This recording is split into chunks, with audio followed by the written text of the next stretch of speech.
Hi, my name's Ray Blockley, part of Torkard Cider along with my friend Gail, or my partner Gail I should say. She slapped me for that.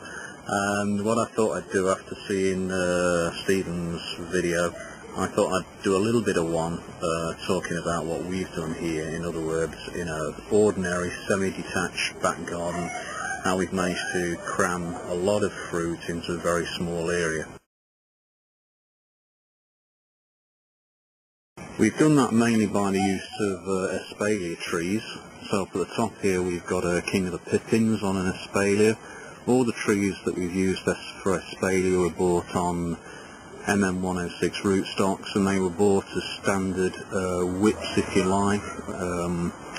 They weren't trained. What we tried to do, or decided to do, and whether that was right or wrong I'm not sure, is train them ourselves.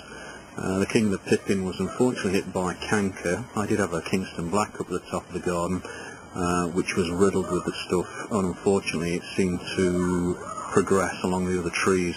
So this looks a bit funny because down at the bottom here, where the trunk suddenly changes at this point, we had to cut it off, and this is the new growth that came up here, and as it's grown we've tried by careful pruning and tying into the wires to get it to espalier. The espalier wires themselves, when we moved in, the concrete bases of the old wire between the houses were left as a boundary marker, and next door's put up a new fence. So what we've done is bolted timber uprights onto there, and then just drilled through, and just with some ordinary green coated heavy duty garden wire we've set up this framework, and it works quite well. The earliest trees were planted in the winter of 1992-2000, so we're looking at 7, possibly 8 years for the oldest tree.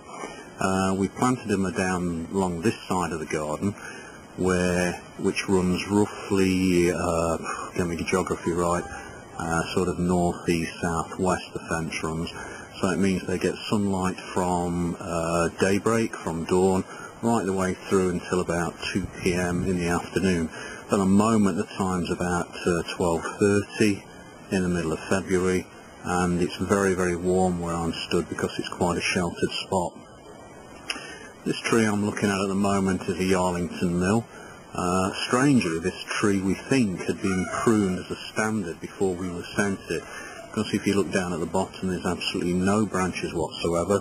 It's completely bare, but we've managed to get it to sprout a few little fruiting buds, and up at the top here we've managed to build up some sort of framework.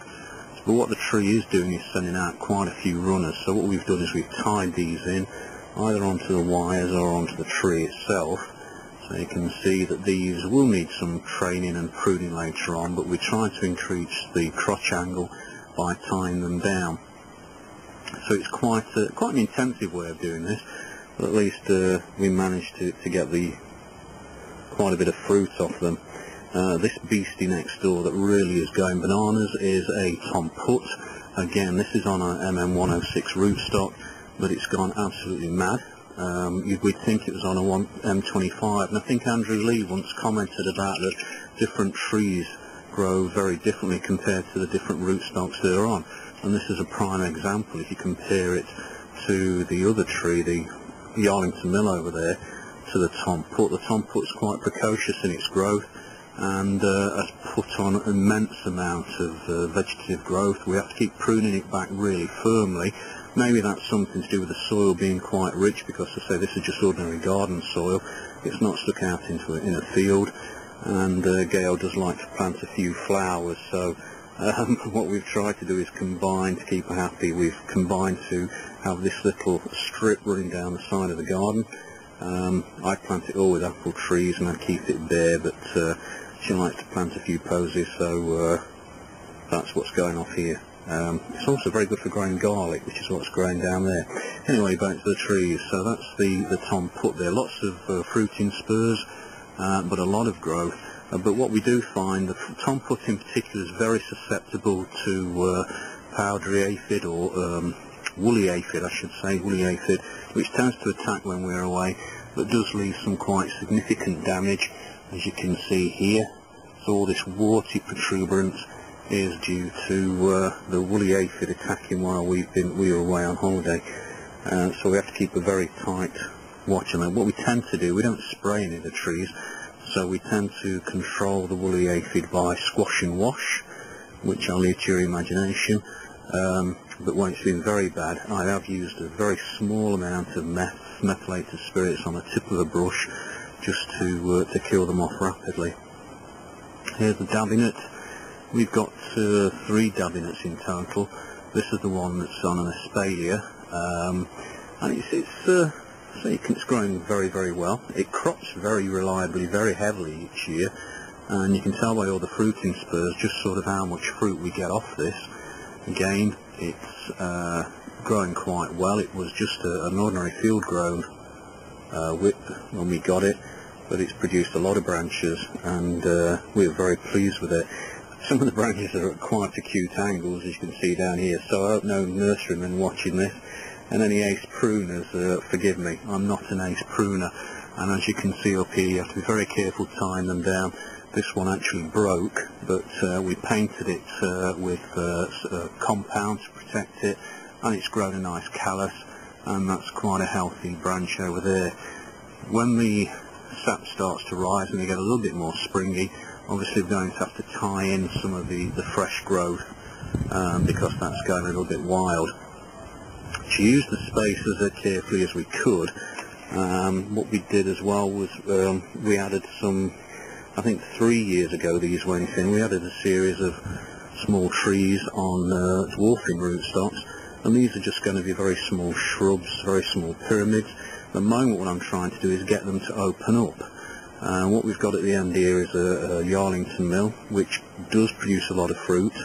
I have to be careful that it doesn't snap the branches. Moving along, squeezed in here, I've got another dabinet.